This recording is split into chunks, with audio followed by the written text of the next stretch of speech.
before the tapes were released, Donald Sterling had so many instances where players and other people around the NBA really disliked him and thought that he was kind of, the worst owner in the NBA. How did he last for so long despite having that reputation? So there's a good answer, and then there's the real answer, okay? The good answer to that is, well, there was never a tape before. There was never TMZ. He didn't get caught red-handed, right? Like, that's the easy explanation, right? The real answer is that the NBA tried to get rid of him 30 years ago, ended up in court, lost, and never had the stomach for it again. Donald Sterling was a trained litigator. He loved to go to court. He loved depositions. He wasn't scared of a court battle. He had lawyers on retainer, and he was going to use them, right? Like any coach who ever coached for him knew, like, if they got fired, they were going to have to go to court to get the rest of their contract paid out, right? And so I think the NBA had this idea of, like, man, if we go at Donald Sterling, we best not miss. He's got to do something where we know it would stand up in court, and just nothing ever got to a place where they felt like they could. And I think they weren't all that motivated to. One, I don't think they had the stomach for that fight, but also there's probably 29 other owners in the league that weren't that upset that a guy from the Clippers, who were like a sleeping giant, was, that the Clippers were bad. I mean, it was like 2 wins on the schedule every year as you go through LA. Yeah. It's okay. They're not a threat.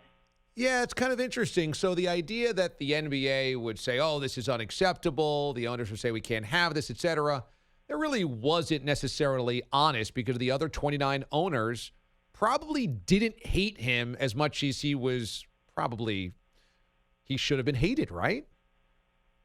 Yeah, one owner told me he was kind of like your creepy old uncle, but he didn't go to, like, the Board of Governors meetings all the time, especially in his later years. Like, early on, he would go all the time, and he was a pain in everybody's, in the butt for everybody.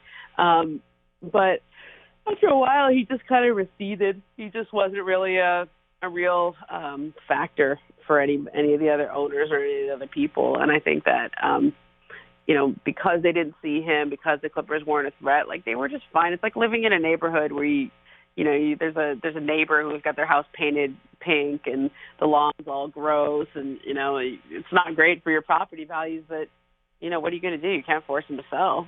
You just hope they don't bring you hope it doesn't spill out into the yard, right? Like, you don't have to see him too much. You just kind of drive by and close your eyes. I mean, I think that's kind of the way the rest of the league looked at him. Yeah. Ramona Shelburne joins us. ESPN has a 30 for 30 podcast series, The Sterling Affairs, kind of digging deeper into the Donald Sterling tapes and what happened there 5 years ago. Having covered it when it happened, now digging deeper into it, what has been maybe an eye-opening or surprising revelation that you've had digging deeper into it?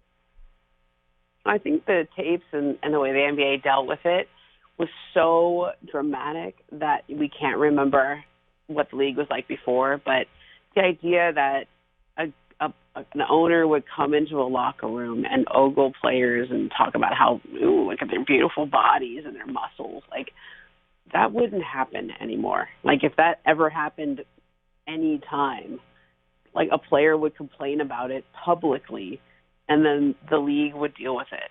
But this happened routinely for 30 years, right? Like, I think, like, we all know the depth of how horrible the tape was that Vistiviano made when he's making all these racist statements, and then that bizarre Anderson Cooper interview that he does later. We all know about that, but, like, it's just the level of cringeworthy behavior of, like, abusive behavior where he's heckling players from the courtside seats. Like, it just wouldn't happen anymore. Like, there would just be, like, an easy fix. Like, players would speak out and they would actually feel empowered to speak out. And so I think that was what was so, when you dig into it, like, a lot of people, when they talk now, it's like they can't even remember a time when things were different, because that's how fundamentally this changed the league. Adam Silver is kind of known as a friend of the players, very player-friendly, player-centric. And he was only on the job for about 90 days when this thing dropped. Yeah. Had David Stern still been the commissioner, do you think that there would have been such an immediate reaction and removal of Donald Sterling? That's the $1 million question, isn't it? maybe $2 billion question if we're using that analogy, right? David Stern was the commissioner, and he had this, this funny line. We talked to Alan Rothenberg. Remember him from USA Soccer? But he used to work for the Clippers for a lot of years, and he was the guy that David Stern appointed to, kind of babysit Donald Sterling after he, wasn't paying the players and wasn't, getting them athletic tape and socks and just bare minimum owner activities, right?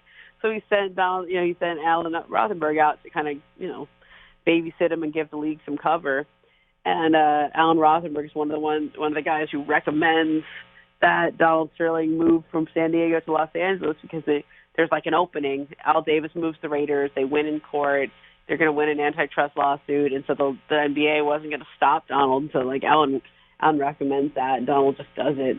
And Alan Rothenberg said, he goes, I went to David Stern's retirement party, and I showed up, and David was like, "What are you doing here? You were the cause of one of the worst things in my career there." I mean, yeah. I think David regrets, not being able to do anything about it. He declined to comment for this podcast, so it's hard to say. I gave him multiple chances to talk about it. Certainly not a proud part of his legacy.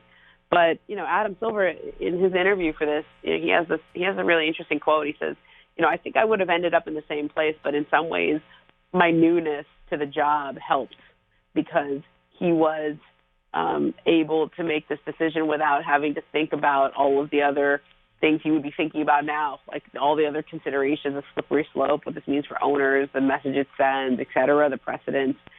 He just made it from a moral high ground, and knowing that the players were so upset that they were about to boycott, it just made the decision easy for him. It certainly wasn't an easy thing to do, but it made the decision easy and helped him feel right about it. Yeah, that's interesting.